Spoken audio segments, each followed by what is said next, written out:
So we are continuing the discussion on this topic, the teachings of Olema Sri Sharada Devi. So yesterday we discussed a few very important aspects of her teaching, her spiritual wisdom, how she, practically coming from a very rural background without any conventional education, could act in these two twin roles as a nun and also mother.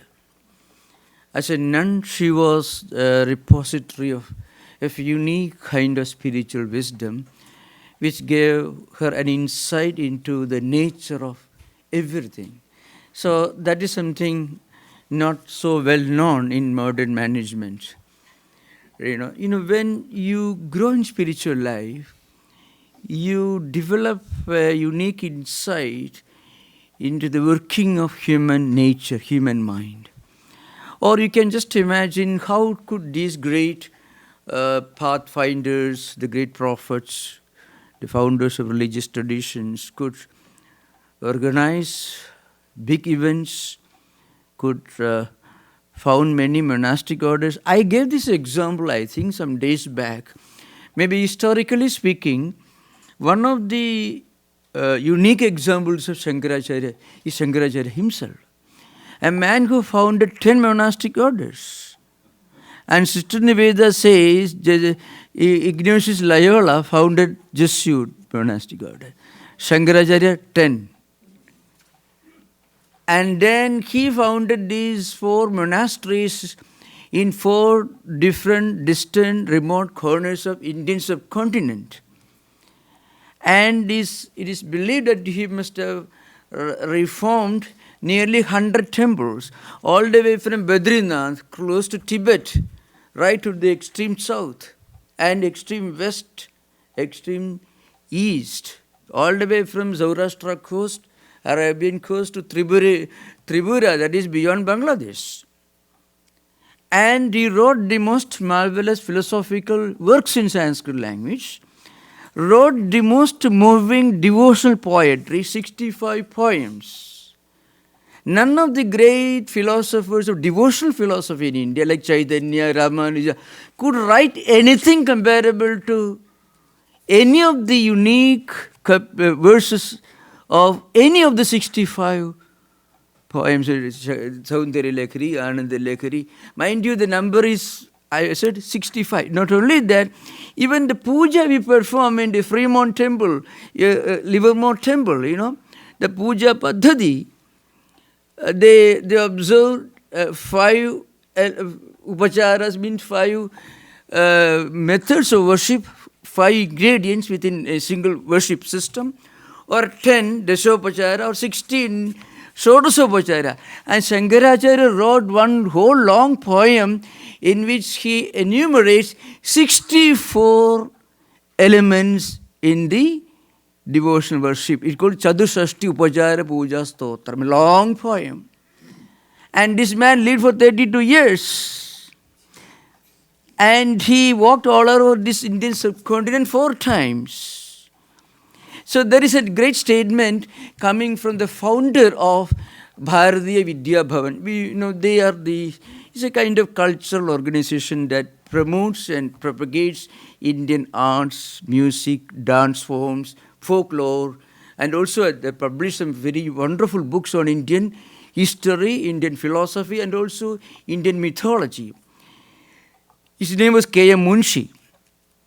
He was from Gujarat state. He said,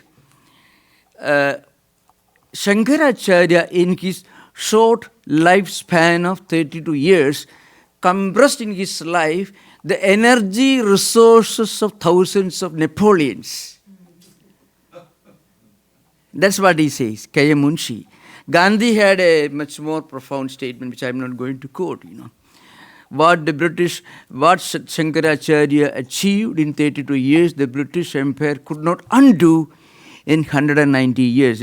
British Empire from 1757 to 1947, 190 years. The Battle of Plassey, 1757, Indian independence, 1947, 190 years. They tried to undo what Shankara did. Now, Now the point is, what I mean to say, how could these spiritual teachers work so much? That's because they looked upon themselves as instruments in the hands of a mighty transcendental power. See, when you write with your pen or pencil, your pencil doesn't get tired, exhausted, fatigued. You feel tired because the pencil is an instrument in your hands. So if we could place ourselves in the hands of a mighty transcendental spiritual power, then we won't know exhaustion or fatigue. Now, Holy Mother has got something very unique to say about this. She says, if you love any human being, you will have to suffer for it. He is blessed indeed who can love God alone. There is no suffering in loving God. Now, this is absolutely not a negation of humanistic values or compassion, not at all. But what it means to say, you go on working hard to help your friend. Your friend becomes ungrateful and you suffer. So, there is a difference between mathematical logic and the logic of life. In mathematics, 2 plus 2 is 4. If you put together a few chemicals in laboratories, identical experiments in identical conditions will produce predetermined identical results. It is a given. Now, that doesn't happen in life. Because in life, our efforts do not produce a predictable result. It is good actually in a way. Because if you could actually predict whatever is going to happen, then there is no joy in life. Suppose a child who is growing up knows that he will become a great eminent scientist. He will never really become a scientist because he will not make any effort on his own part. He won't study well. He knows he is going to be a scientist. He doesn't feel the need to study or work hard. So he will end up being a moron. So actually this unpredictability is actually what makes life livable, meaningful and beautiful. So Mother says we should have good harmonious relationship with everyone. We should have compassion, understanding, but then always remember the logic of mathematics doesn't operate in the field of human life. So that's why Mother, always do your duty to others, but love you must give to God alone. Worldly love always brings in its wake untold misery. First of all, very few people can give anything to others, including love, without expecting something in return. At least you will expect the absence of ingratitude. You won't expect a man, you love, you helped him so he's your enemy. You don't expect that because it contradicts the logic of mathematics and physics. 2 plus 2 cannot be 3 or 5, it can be 4. But not in life. You do everything for a person and for that very reason he is your worst enemy. A total stranger whom you meet in the streets is not likely to be your enemy. But a person for whom you did everything, there are at least 50% of chances that he may turn out to be a blackguard. That's why Mother says you should help everyone, should be compassionate, should be humane, but somewhere in a distant, remote, hidden corner of your pocket, you should keep this fact that love for God alone.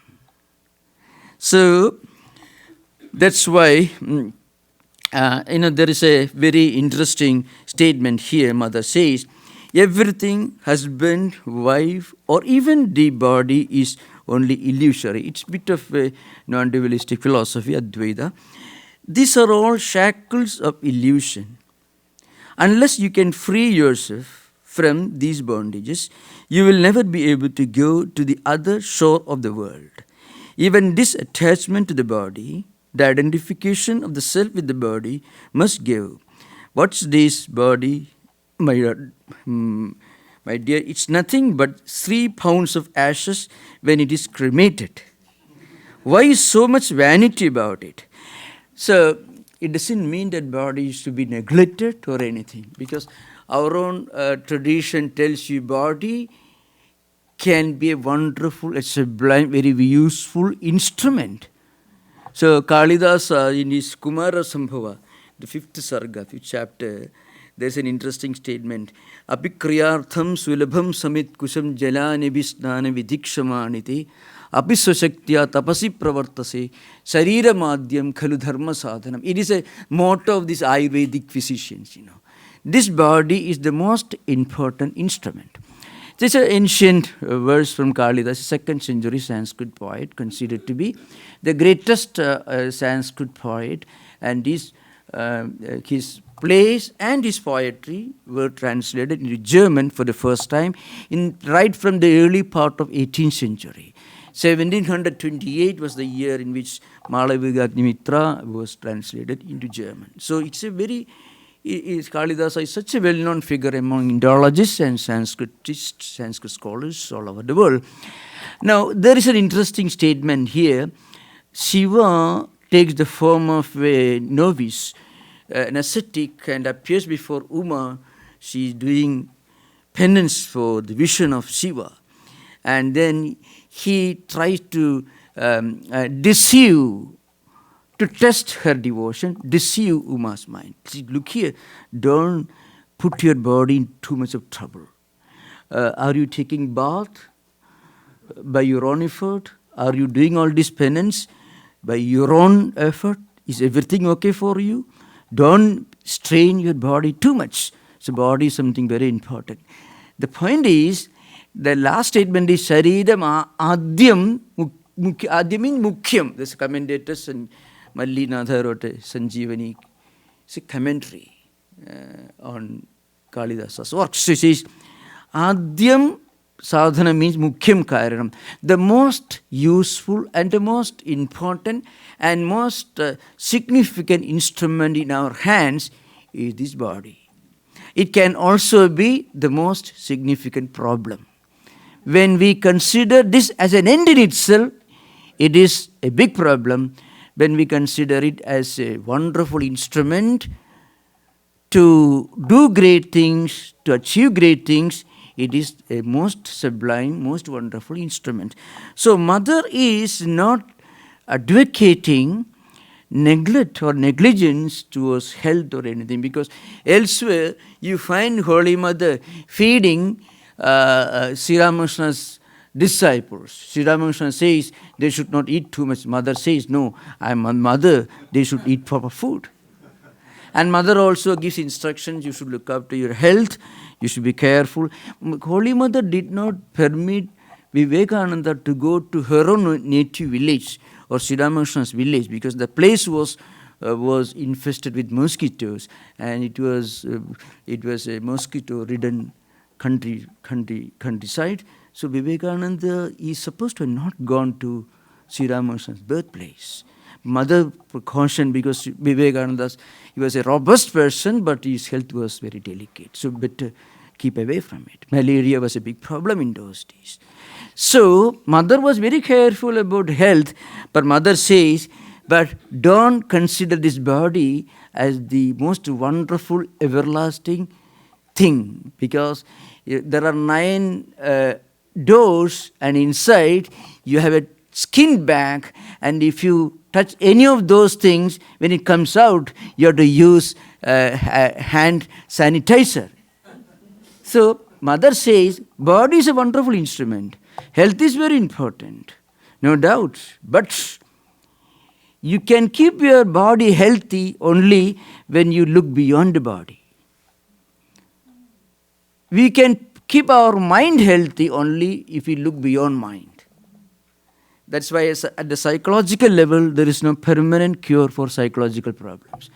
the permanent solution for psychological problems is spiritual level, which goes beyond mind. So also the permanent solution for bodily problems is beyond body at the mental level.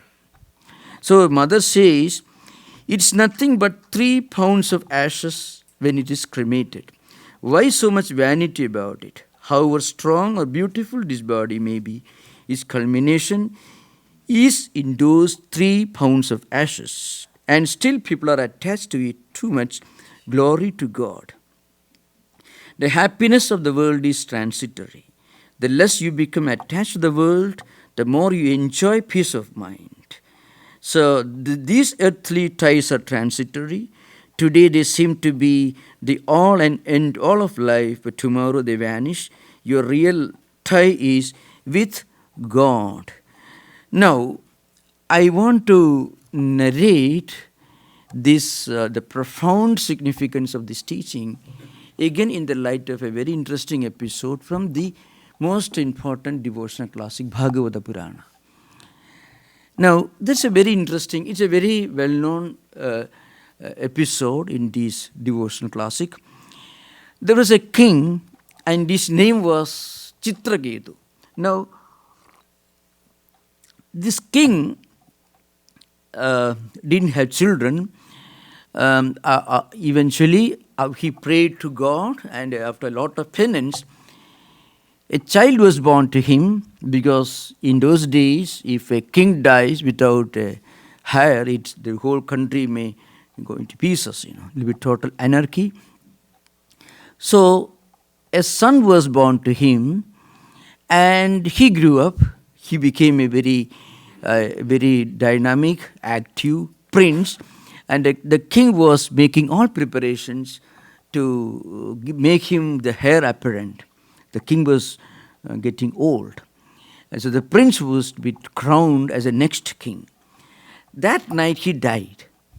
The prince died. This is how the story goes. And the parents were so grief-stricken. They wept and cried, and they couldn't bear this terrible tragedy. And then it so happened that a sage came there, Ankira, and another sage, Narada. These two sages happened to visit the king. There's a story behind it, which I'm not going to narrate right now. So what happened, when these sages or saints visited the king, the dead body of the prince was lying on the ground. He was quite healthy. They already made preparations for declaring him as the next king, but all the dreams collapsed. The queen, the king, and the parents, the ministers, they were all terribly shaken by this tragedy. Then Narada, the saint, came and told him, look here,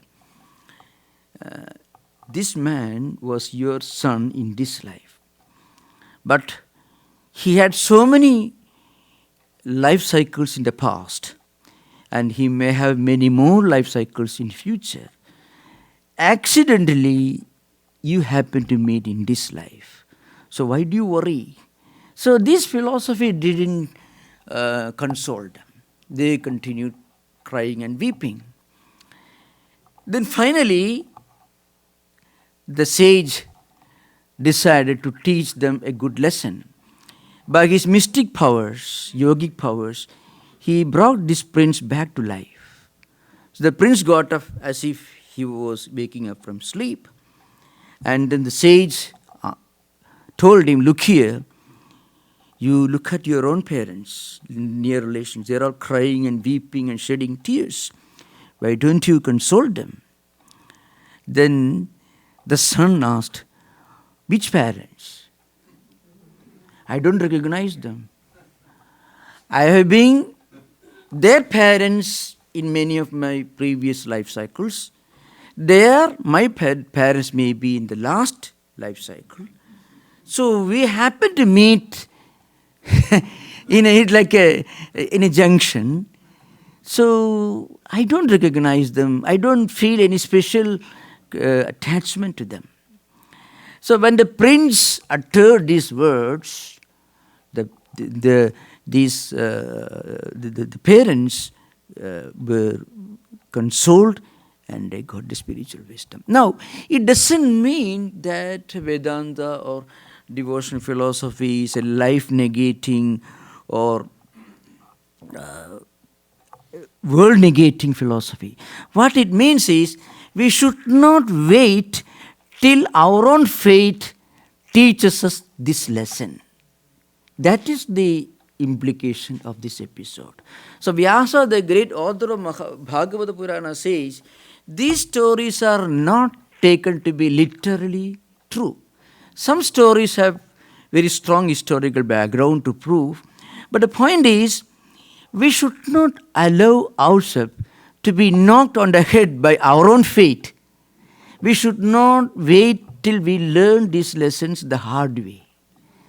So this spiritual wisdom is to enable us to handle our life and its problems and difficulties in a very intelligent way with a smiling face. That is the real implication of this story. So human relations are very sacred. Yesterday you remember, Holy Mother said you should look after your mother. And Mother herself used to give the example of Shankaracharya, who did not take sannyasa before his mother extracted from the child a promise to visit her on her last moment. Sri Ramakrishna was living in Vrindavan for a short period, and there were great devotees all over the place, but they wanted him to stay in Vrindavan. But Sri Ramakrishna's old mother was staying in Dakshineshwar. She said, no, my mother is staying there. Vivekananda continued looking after his mother in whatever way it was possible till his end. Mother passed away later. Vivekananda passed away in 1902, and his mother passed away later. And even after returning from the West, he took her for a pilgrimage. So there is one important lesson, that is a monk or a nun, her or his obligation to mother will never cease to be. When a person becomes a monk or a nun, it's a renunciation of worldly ties. There is one worldly tie that you cannot renounce, that is your own obligation to mother. So Shankaracharya wrote Matru Panchakam actually. So what I mean to say, Mother herself reminded many of her disciples and devotees about the sanctity and sacredness of family life, the institutions of family and other related sacraments, and also the kinship. But at the same time, if we want to avoid being reminded of the hard reality of the transitoriness of worldly ties, then we should keep this wisdom in our mind, and then we should play multiple roles in family setting, different roles, husband, wife, sister, brother, and so on. That is the wisdom of Mother's teachings. Now, there is in this context, a related subject is there. Mother talks about one very important subject. It is a subject in modern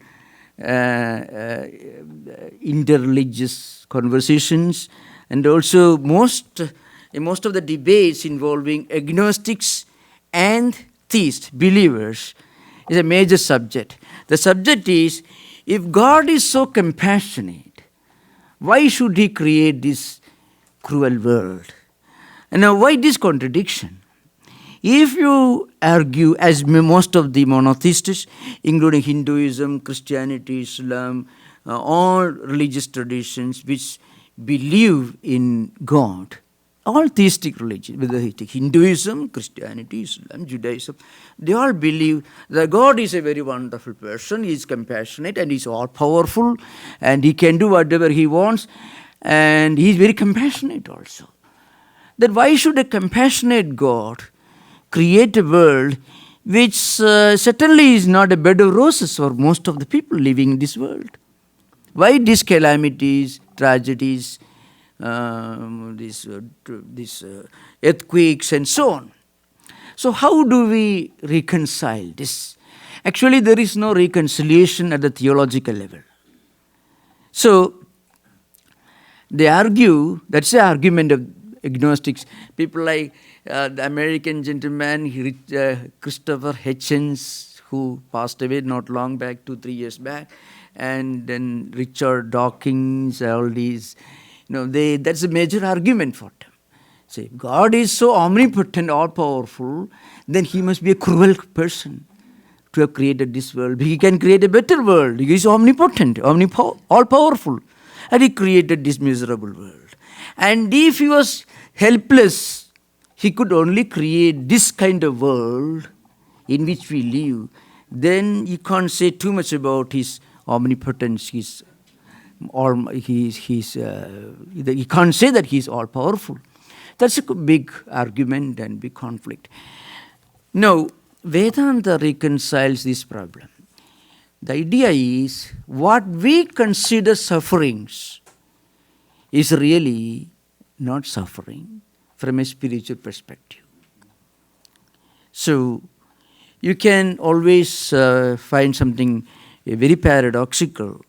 If you look at the whole history of the world, human life, human civilization, thousands of years, tens of thousands of years of human existence on earth, we never find a time or an age where everything was wonderful, happy and pleasant. So it so happened even Buddha in 6th century BC, somebody came to him, no less a person than Ananda, his own dearest and most important disciple, according to the Buddha Jarida. And Ananda's ancestor or somebody had passed away. So he came to Buddha full of grief, crying and shedding tears. Then Buddha tried to console him. That could not be consoled. Then Buddha asked him, you go and visit all the neighboring homes everywhere and find one home where there was not a single problem during the last few years. You should find a home where nobody became old, nobody fell sick, nobody died, nobody had any kind of suffering. Find one home or one individual, then return. And Ananda went round and he found there was not a single home where nobody had died, nobody fell sick, and nobody grew old. So he got a lesson, he got the answer from his own experiences. So Mother says, for a spiritual seeker, suffering is actually a special manifestation of God's grace. You see, my son, it is not a fact that you will never face dangers, Mother says. Difficulties always come, but they do not last forever. You will see that they pass away like water under a bridge. So very often we forget that some difficulties that we are encountering today are as transitory as some of the happiest events that we sometimes enjoy. So we are worried about the transitoriness of happy experiences, but we do not always remember. We don't take the trouble to remember the transitoriness of unhappy episodes. So once we remember, we are not going to be unhappy anytime, because we know that the cause of unhappiness that I am experiencing now will not be there after some time. Just as what makes me happy now also will not be there. So happiness and unhappiness are both transitory. This is one very important implication, because Vedanta has a unique way of reconciliation. First, Vedanta tells you world, life, in all these experiences are transitory. But there is something that is not transitory, which is not transient, which is everlasting, which is permanent. Now, once we remember that all these unhappy experiences or sufferings belong to the empirical plane, which is changeable, which is transitory, which is subject to change, then there is no reason to be unhappy, because we become unhappy because we for the time being, we happen to believe that this unhappiness is a permanent experience. It is something everlasting. So we know intellectually the changeable nature of everything that we experience. We know that. Every educated man, every educated person knows that all experiences in this world are subject to changes. They are not permanent. They are not everlasting. But when we encounter them in our own personal life, for a split second, at that moment, we suddenly forget the momentariness of these unhappy experiences, just as happy experiences are momentary. So this expectation, wrong expectation of permanence from things which are essentially impermanent, or fear of permanence of things which are essentially impermanent.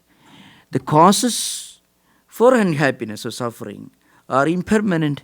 We sometimes wrongly believe, or we assume that they are permanent. So this wrong,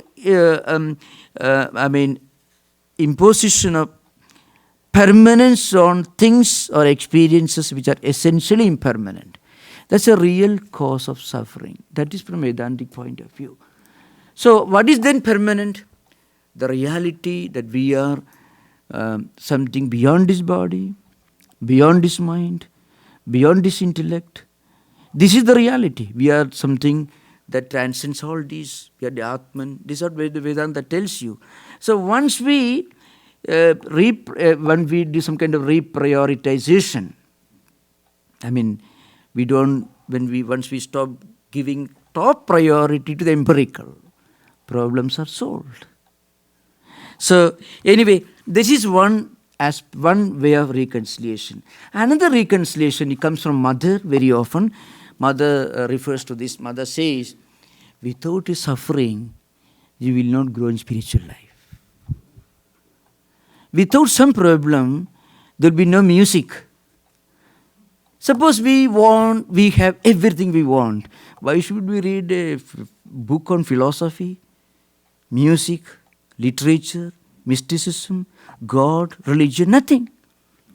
Suppose we can experience whatever we want. Everything is within our domain. Everything is predictable. Everything can be predetermined. We can program our own mind. Then life will be totally devoid of any kind of beauty, joy. So as I mentioned, the unpredictability, the unknown factor is what makes life profound and meaningful. So that's why Mother says, every kind of suffering will make us grace-worthy, will enable us to enjoy and make use of God's grace. It is not enough to have God's grace. It is also important that we should be able to recognize God's grace as God's grace and not as an accident. So you have heard of the story. A man prayed to God. He said, if I get $1,000 today lying on the street, then I shall donate $500 to the nearby church. And as he was walking the street, he found there was a $500 lying. So he took it, put in his pocket. He said, oh God, you have taken your own share. So this is mine. So frequently, this is what happens, So you have taken your share. So instead of donating $250, what he did, he took it as his share. So very often what happens is we often interpret God's grace in our terms. So that's why Mother says every obstacle, even physical obstacle, ill health, is actually a problem, because that suddenly reminds us this body which I was looking up to, the organic food and regular exercise, all this in medical insurance. But it is there, it is good. But still, it is not perfect, As a matter of fact, human mind and human body can never be perfect. But if it is perfect, it becomes a machine. It's a machine can be perfect. You can program a machine, a computer. You can put your own intelligence to a machine and it will respond, but its intelligence will be borrowed intelligence. So it will be enslaved by your intelligence. You program something into the machine and the machine functions according to the intelligence you have given to it. So that's why the unpredictability or the impermanence or the imperfection, the incompleteness or the unpleasantness of all empirical experiences is actually a reminder of a higher possibility in life and experience. So there is a famous verse which is quoted in many of the devotion classics. The verse is very famous, those I am quoting here. The essence of the verse is, if God wants to show you a special grace, then He will give suffering. If He leaves you to your own fate, you get lost. Then you will have a wonderful physical life. That means you will not even enter the kindergarten of spiritual life. Yasya anugraham ichchami tasya vittam haramiham bandhavaisha viyogena brisham bhavati dukkhidaha tena dukkhena samtaptu yadimam na parityaje tam prasadam karishyami yadevairabi sudurlabham. This is a verse which is quoted by Ramanuja. Many of the meaning is very interesting.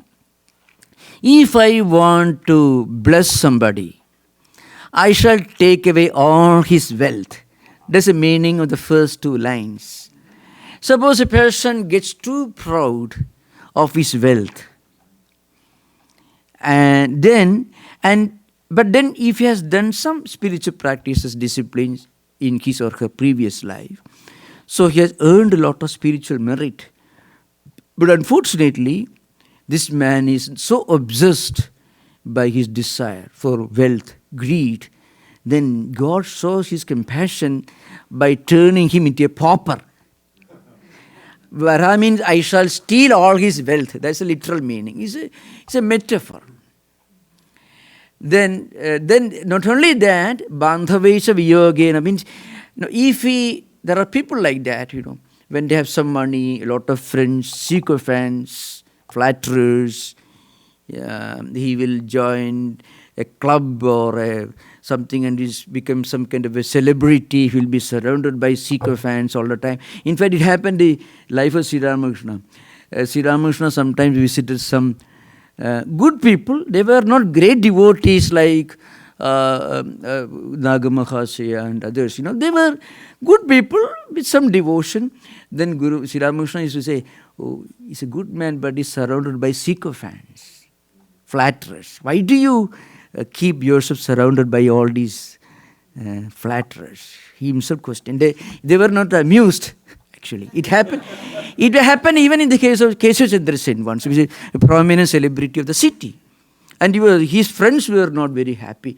In the Brahma Samaj, people were not so very happy when Sri Ramakrishna actually scolded Kesava Sen, because he was a very prominent man with a big photo of Queen Victoria in his drawing room, very proud of it, went to England, talked to Queen Victoria, asked her help to convert Hindus into Christianity.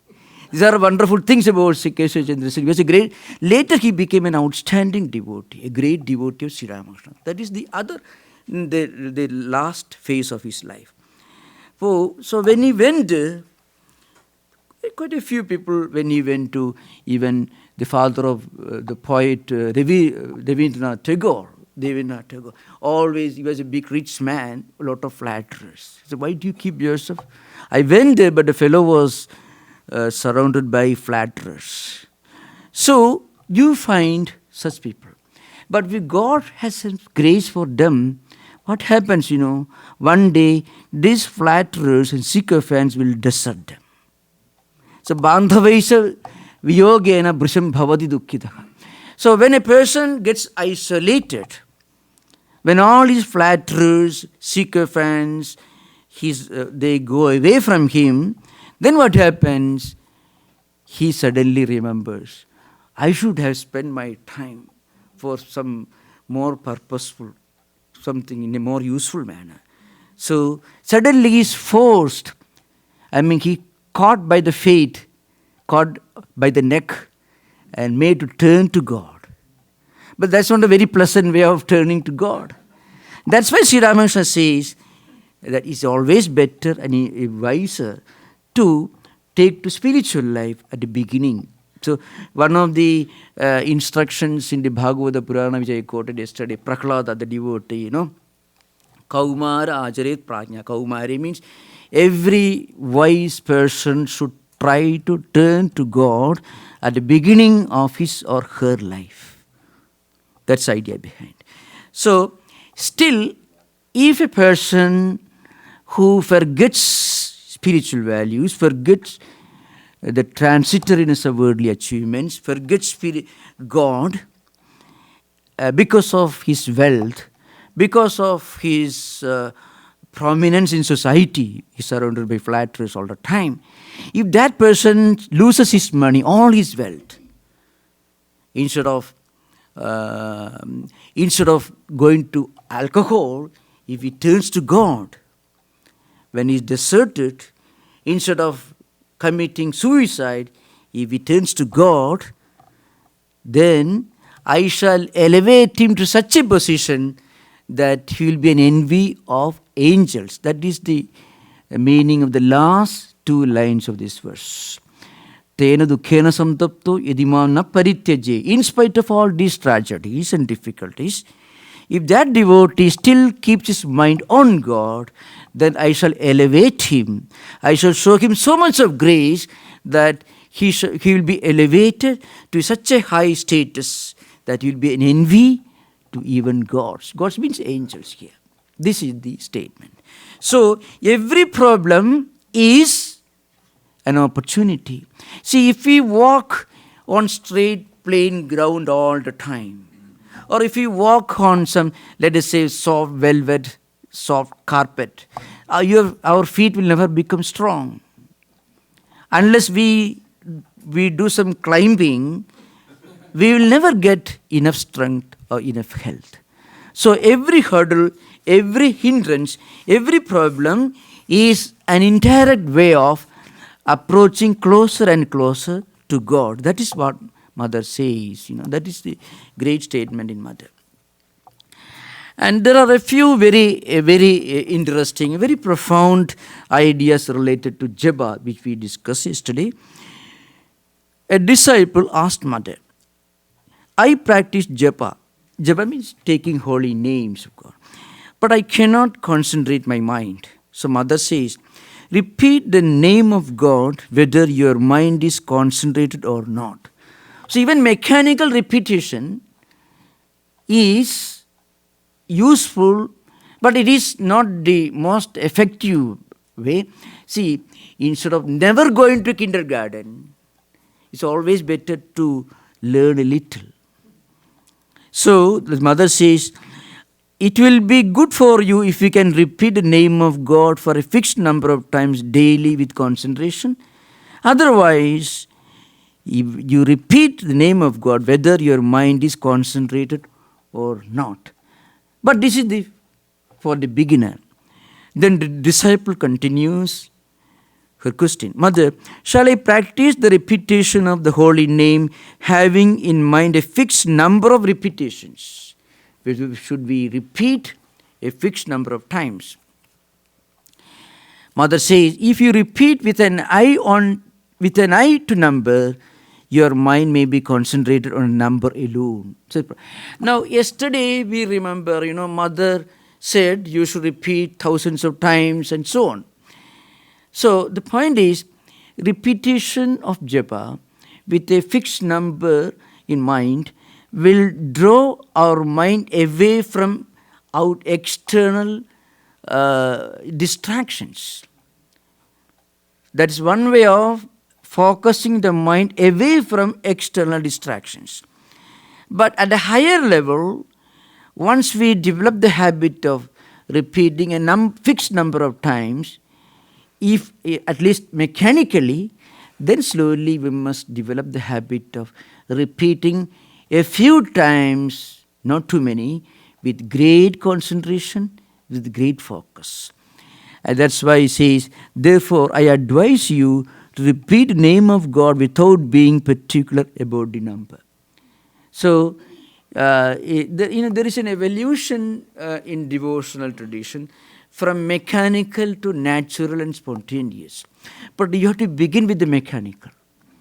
Just as in a primary school student, kindergarten student, every day mother has to forcibly wake him up, make him dress up and go to the school, kindergarten. It is needed, otherwise the child will spend his time or her time playing all the time. We will not know the importance of going to school. So at the beginning of our life, we must sometimes follow a kind of mechanical discipline, because that kind of mechanical discipline takes us away from external distractions. But once we cross that stage, once we go beyond that stage, then it is important to repeat the name with the great focus and great concentration. There are many letters and instructions from direct disciples. So Shivanandaji Mahapurush Maharaj used to say, the best way to do japa is mental repetition. But one should not begin with that, because we won't be able to mentally repeat unless we have learned to repeat verbally and physically. So the next advanced stage.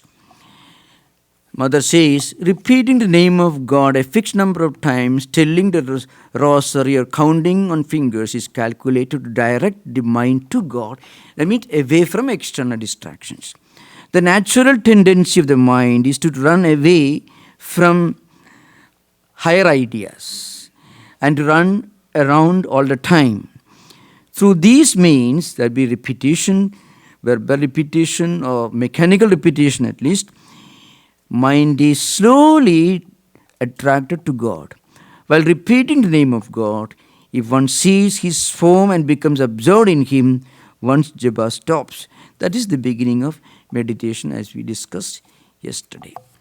Now, there are a few more related topics which I want to discuss elsewhere. Comes that book. Now, how do we evolve in this devotional life? There are a few instructions. This is found in the well-known book, that is the Gospel of Holy Mother. That's a book which I am reading right now.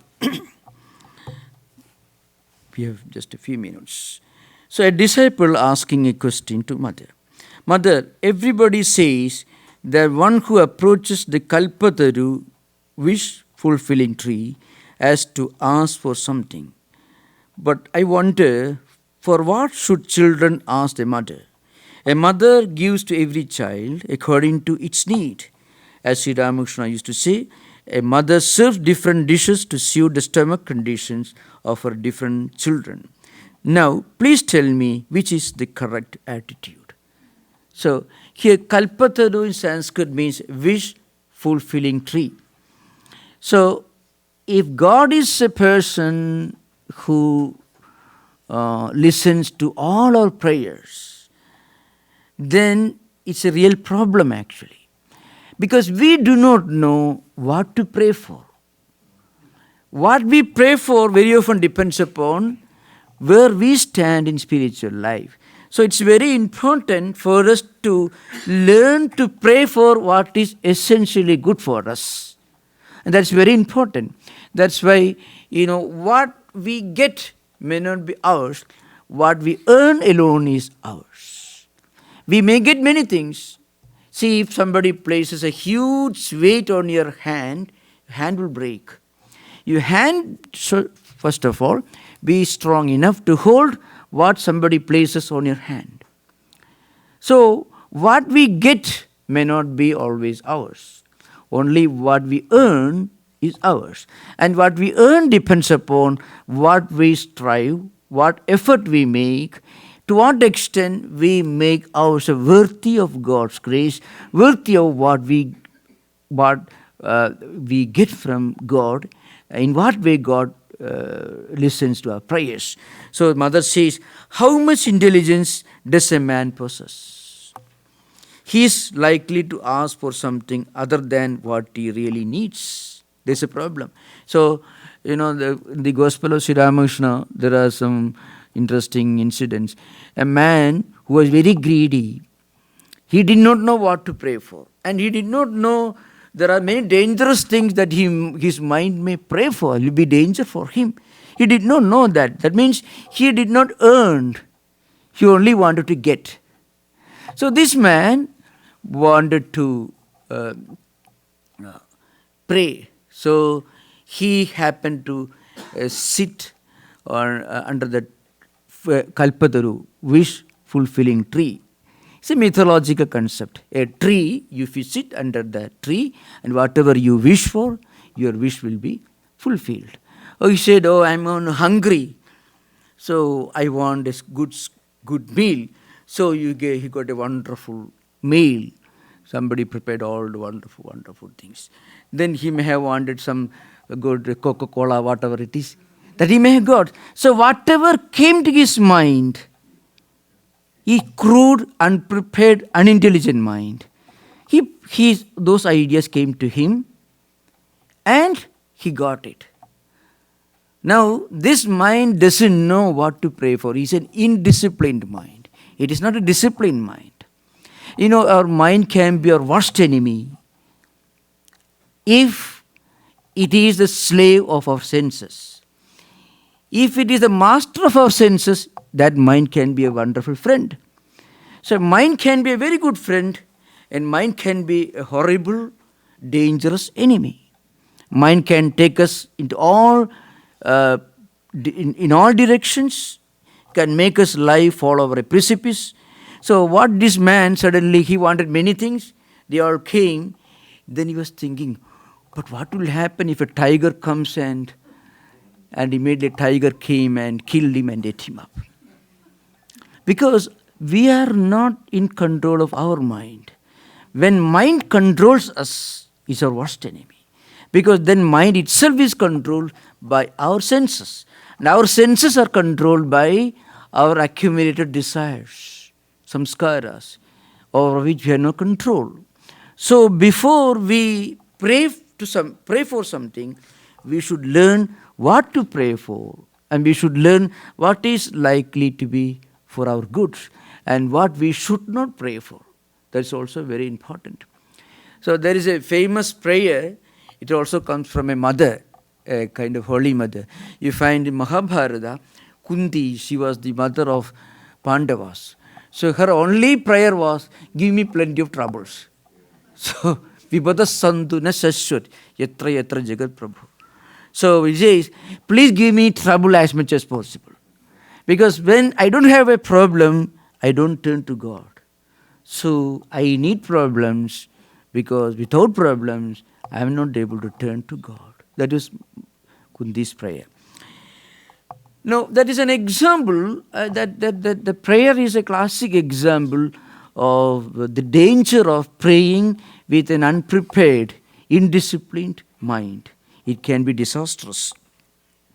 So, Holy Mother asked this question: how much intelligence does a person possess? He is likely to ask for something other than what he really needs. He may even end up creating a monkey in place of Shiva. This is an old Sanskrit statement, It is wise to take refuge in Him, capital, in God. Because once we place ourselves in the hands of God, then the idea that we are linked to this higher transcendental divine reality, that we always remember. So God becomes a reality in all our thoughts, actions, words and deeds and ideas, everywhere. So when such a state of mind is mind evolves, what happens? It is impossible for us to pray for something that will be eventually dangerous for us. Our mind's ability to pray for something which is not good for us, it is completely destroyed. I mean, because there is a natural tendency for the mind to pray for, to have desire for things which are not good for us. So that unpleasant, that undesirable faculty, characteristic of mind, to pray for what is risky for us, that is gone when we place our mind in the hands of somebody higher and greater than mind itself. That's why I mentioned earlier, physical problems have no solution at the physical level, at the mental level. Mental problems have solution only at the spiritual level, not at the mental level. So we'll continue this discussion in the next session. Now we can have interaction for half an hour. Yeah.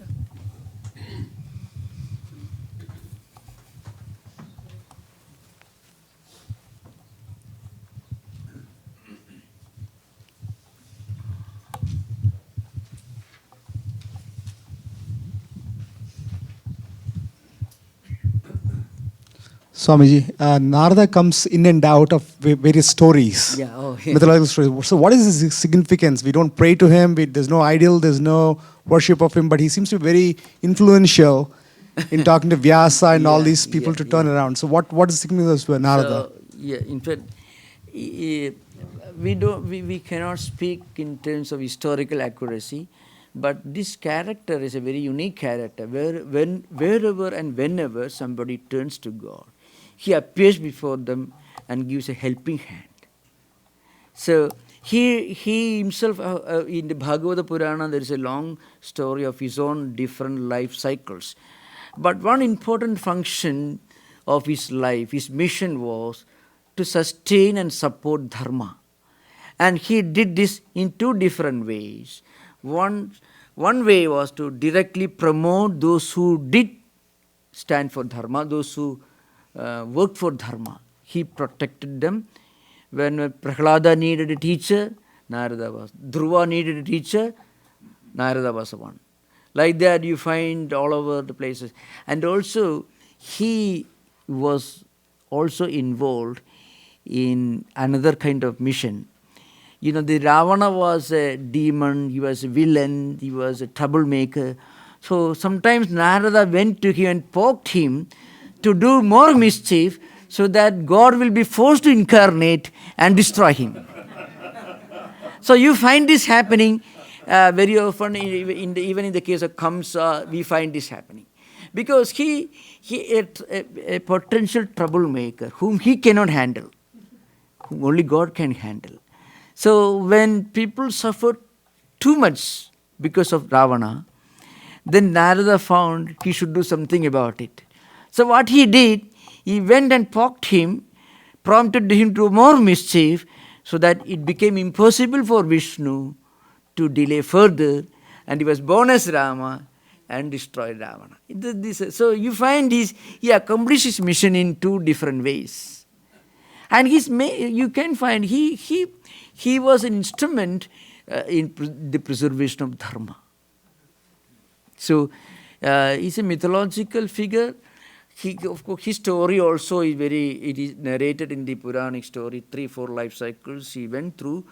And the last life, what happened, he was, his mother looked after him, but when his mother died of snake bite, the child, instead of crying and weeping, went to a hermitage, learned under sages, and himself became a great sage. This is how the story goes. Yeah.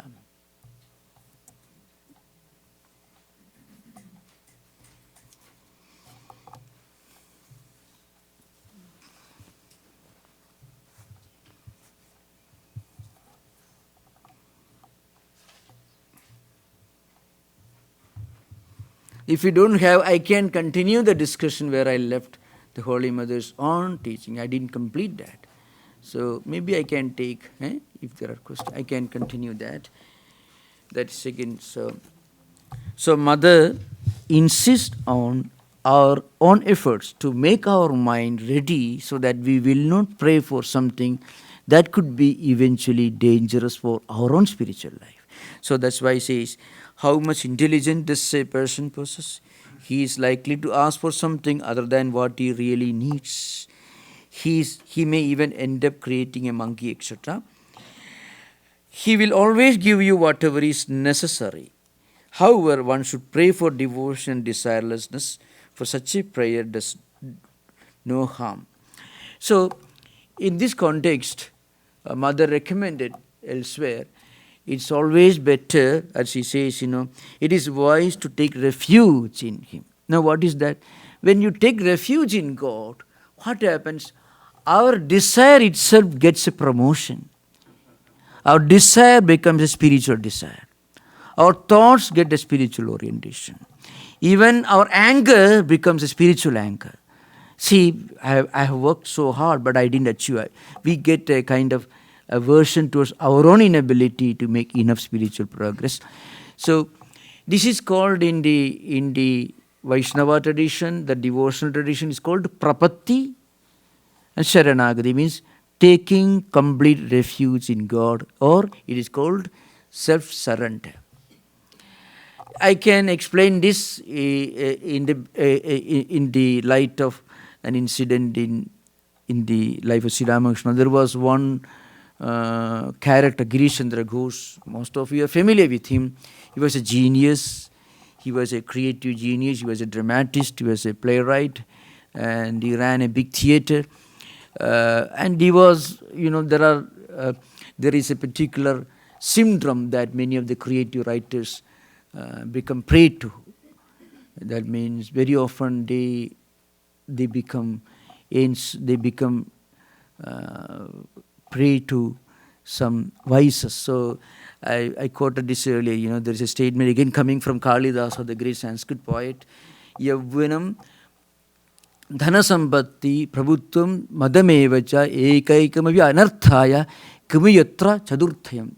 That means youth, plenty of wealth, overlordship, control over so many people, and pride. Now, each of these can be a source of trouble and problems unless it is accompanied by spiritual wisdom, by a discerning mind. Youth can be a problem, money and wealth can be a problem, you have a control over a large number of people can be a problem, pride can be a problem, all these can be a problem. Even each one by itself can be a great problem if not accompanied by a discerning wisdom, spiritual wisdom. Now, Girish Chandra Ghosh was an example. He was a genius. He had a huge following. He wrote a number of masterly plays, dramas, well-known person. So he was also a prey to many of the vices that normally creep into the life of many of the creative artists who do not have a spiritual ideal.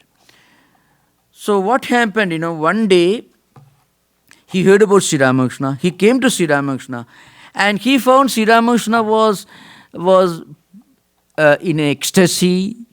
He was thinking of God, meditating, chanting the holy name of God, Divine Mother. He thought he also does more or less the same thing because he used to be always intoxicated. He was always drunk, more like a Dostoevsky.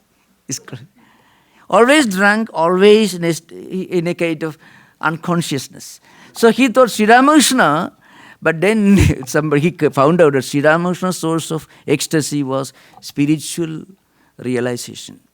He wanted to learn from Sri Ramakrishna and somebody told him, and Sri Ramakrishna knew, at first look we could understand what sort of person. He was a bohemian, Girish Chandra Ghosh. So he asked him, Girish Chandra Ghosh wanted some spiritual instruction. Then Sri Ramakrishna told him, well, morning and evening you can pray once. But in his case, he didn't know when the sunrise and sunset took place. For the great Brahmajnanis, the highest, most exalted devout spiritual geniuses, spiritual mystics, there is no sunrise, no sunset. They don't have to fix a time for taking the name of God. In the evening, sunset, or morning, sunrise. They all the time. So there is no sunset or sunrise distinction for the higher mystics and for drunkards also, professional drunkards. So then he said, at least once in life, when before going to sleep, and he didn't know when and where he will go to sleep. So finally, Sri Ramakrishna told him, all right, you can give your power of attorney to me. This is actually prapatti or saranagati, self-surrender. But I will explain, it needs some explanation, Sri Ramakrishna asked him, gave him this instruction, you can give a power of attorney, because he found that he was a man of strong integrity. Because he had the candor, he had the honesty, integrity to tell Sri Ramakrishna, I don't know when I am going to wake up or going to sleep. So I can't give you a guarantee that I shall think of God, I shall take God's name. Because he refused to promise something which he knew he won't be able to keep. So that sincerity impressed Sri Ramakrishna. Because he was not he was not ready, he was not giving word, he was not going to promise something which he knew very well he won't be able to honor, keep. So what he did, Sri Ram, oh, this man is an honest man. That's one good quality. So if you have one good quality, a great sense of sanctity, a great integrity, this readiness to work hard. In fact, that is Dhruva, another character in Bhagavata Purana, Dhruva. He was a young boy, 5 years old. He was a terrible man of strong determination. His story is also very interesting, very illustrative. He was born a prince, and his father had another wife. So his stepmother ill-treated him, this little boy. He left the palace and was walking in the forest, and Narada again appeared. And Narada was highly impressed. A young boy is walking. Then Narada knew, because he was a mystic, he was a yogi, so he knew what was going on in Dhruva's mind. So Narada came to Dhruva and asked him, what's the matter with you? He said, no, my stepmother ill-treated me. My father ill-treated me. So I shall go and realize Vishnu. Because his own mother, his real mother, the elderly wife of his father, told him, child, pray to God, all your problems will be solved. That was the instruction he received from his own mother. So he took it very seriously and left the palace immediately, walking in the forest. And Narada came, and Narada tried to test him. Oh, you are a little boy of 5 years. And what kind of spiritual penance, discipline can you do? You go back to your home, play with other children, they are waiting for you.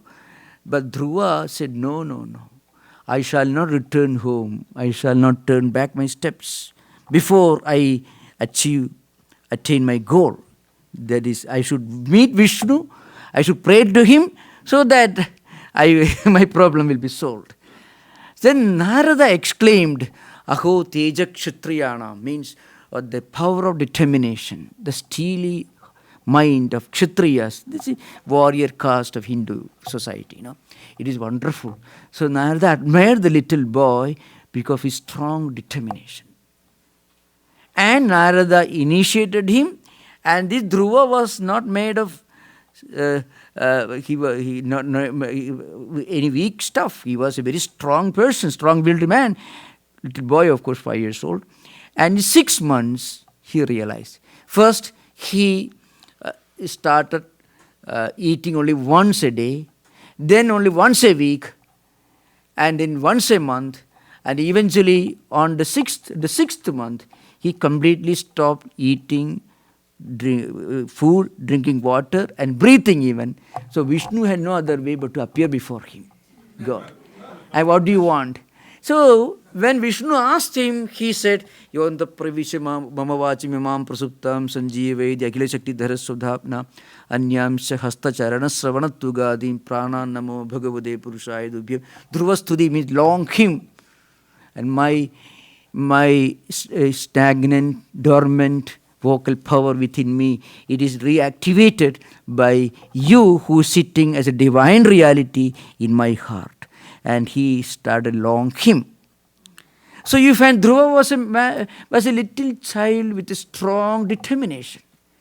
So that enabled him to reach the highest goal. Girish Chandra Ghosh had a good quality. He was a truthful man. He was a man of strong integrity. Sri Ramakrishna understood.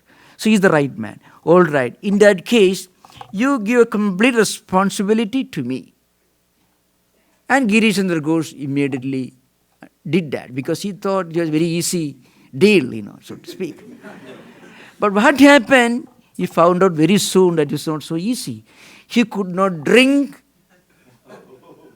anything. He could not drink any alcohol after that. He became almost a teetotaler. He became an extremely disciplined person. In a few days, it became impossible for him, physically and psychologically, impossible for him to do anything bad. So eventually he became a saint. So if a person has got any of these great qualities, total sincerity, strong determination, of course with sincerity, for a noble cause, he can reach the goal. So that is what Mother says. It is wise to take refuge in Him. But in order to take refuge in God, we need certain qualifications. So there are also this refuge in God or self-surrender is a big subject in the Vaishnava, Sri Vaishnava tradition, Ramanuja system. So he says there are 6 important characteristics. You find more or less these characteristics in the lives of great mystics of traditions. Anugulyasya sankalpaka pradigulyasya varjanam rakshasriditi vishwasa gopturta varanam tadha atma nikshepaka shadvidha sharanagadi. These are 6 characteristics of self-surrender. The whole psychology of self-surrender is portrayed here. First of all, one should always have a positive outlook. Secondly, one should get rid of all negative outlook. Pradigulyasya varjanam. Then we should have a strong faith. God is real. He will protect us, and He is the one protector. And also he should have a strong sense of aversion towards his own worldly desires and a complete self-surrender. Atma Nikshepa. So you find the Girish Chandra Ghosh did not know what it really means to surrender completely to Sri Ramakrishna. But when he did surrender, it became impossible for him to think a wrong thought, to speak a wrong word, or to do something nasty.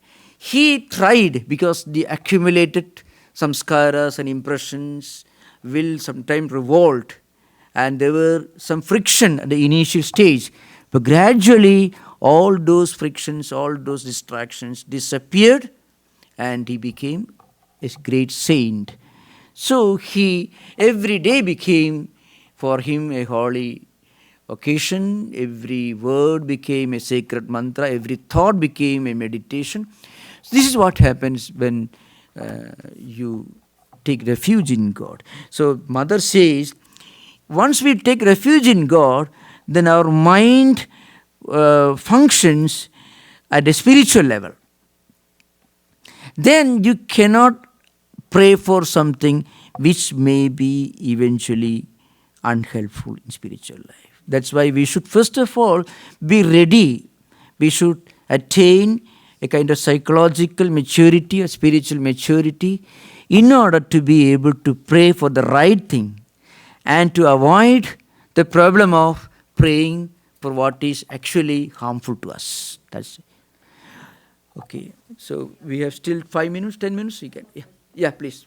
I have a conflict sometimes Yeah. between Advaita philosophy and the Advaita. Because Advaita sometimes is What philosophy are you talking about?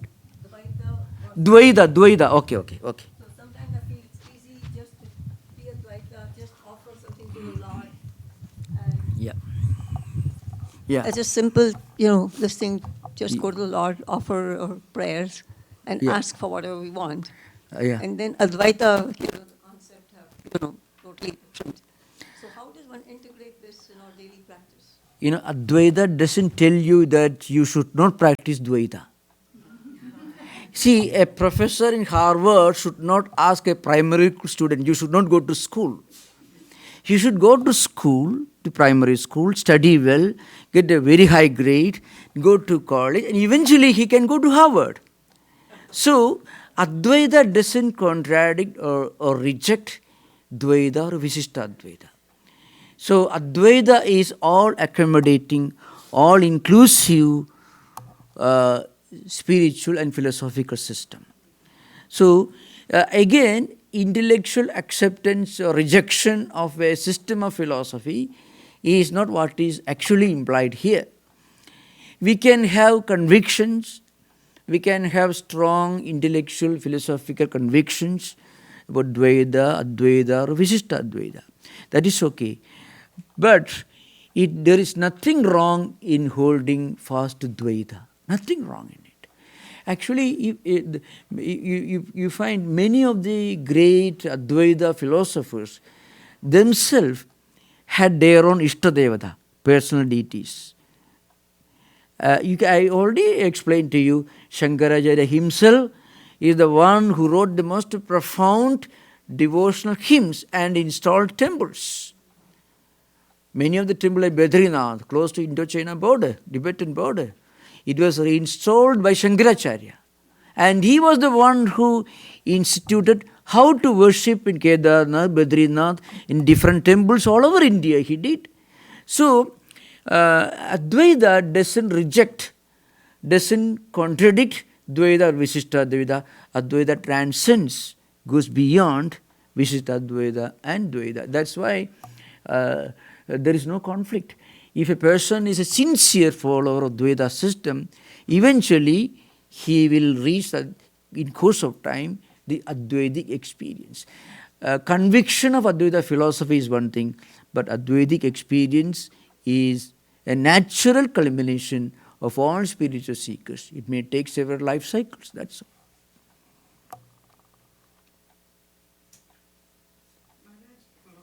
Yeah. Yesterday you were talking of divine grace and self-effort. Yeah. So I have a doubt here. Even the self-effort part, at times, the inclination to put in effort for spiritual evolution, is it possible that even that inclination comes because of divine grace? Yeah, that's true. You realize this afterwards. At the beginning we may think, yeah, I must work hard, I must you should have a strong faith and self-confidence in order to succeed in spiritual life. But later, when you reach a higher level, you understand even this strength and self-confidence and determination were different expressions of God's grace. That's the idea behind it.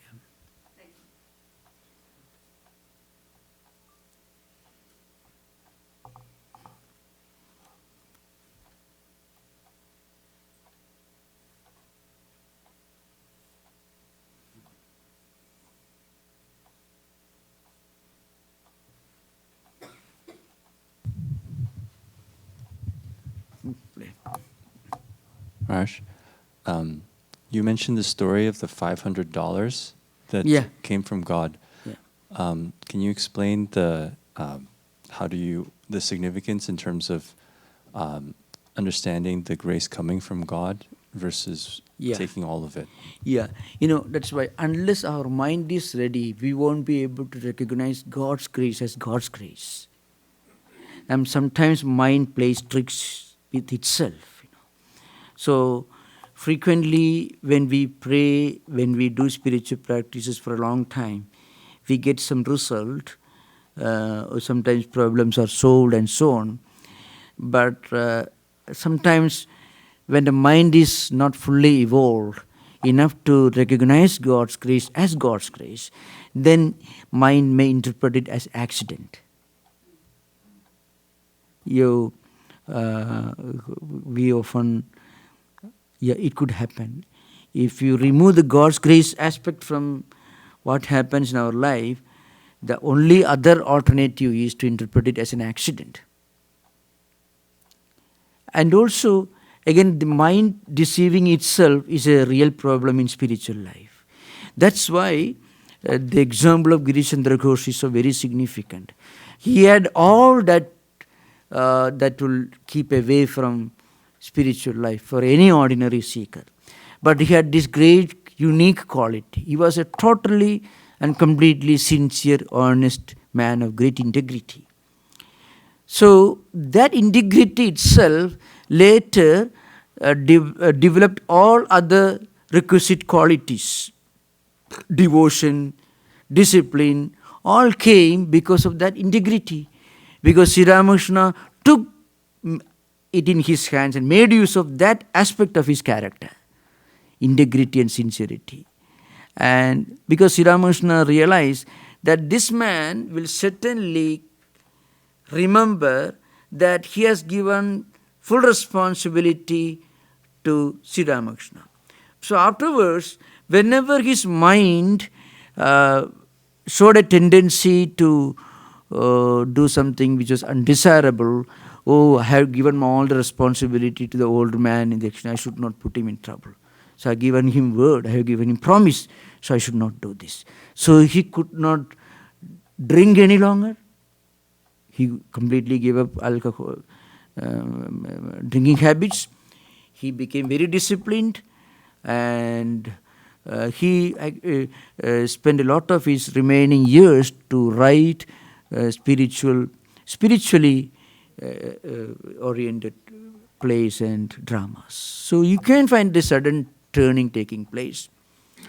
Girichandra Ghosh had the sincerity. But a man who got $500, he thought, actually, not that he did not realize it was God's grace, but he was not a man of integrity.